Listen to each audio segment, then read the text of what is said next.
Есть необходимость помогать врачам. Яздан бирле волонтерлар сафында Никита Вихерев башта үзе белем алган уку йортында оештырылган кол үзәктә шалтыратулар кабул итсә, хәзер автоволонтер булып урнашкан. Табибларны үз машинасында хасталар янына илтә, авыр эш көненнән соң иләренә дә кайтарып куя.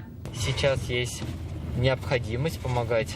Хәзер табибларга аеруча ярдәм кирәк. Машиналар җитмәй, өйдә булышлык көтеп ятучы авырулар да күп. Машиналарыбыз булгач, аларга булышырга алындык. Бу ярдәм һичшиксез бушлай. Бензин да, машинаны дезинфекцияләүдә үз кесәләреннән. Здравствуйте, это автоволонтер Никита. Я подъехал. Вы можете выходить.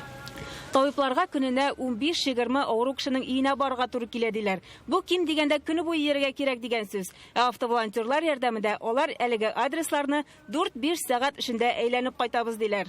Мы вместе, без бергә акциясының яңа юнәлеше бу. Автоволонтерлар республиканың һәр куласында һәм районында бар. Барысы бергә 200-дән артык. Тик бу барыбер аз. Үз сафларына теләгән һәр кешене кабул итәргә әзерләр. Желающие иметь свой автомобиль, мы... Машинасы булган кешеләр безгә бик кирәк. Пандемия башыннан Казанда 150 автоволонтер ярдәмгә килде. Хәзер үз изоляция режимы түгел, шуңа күбесе эштә.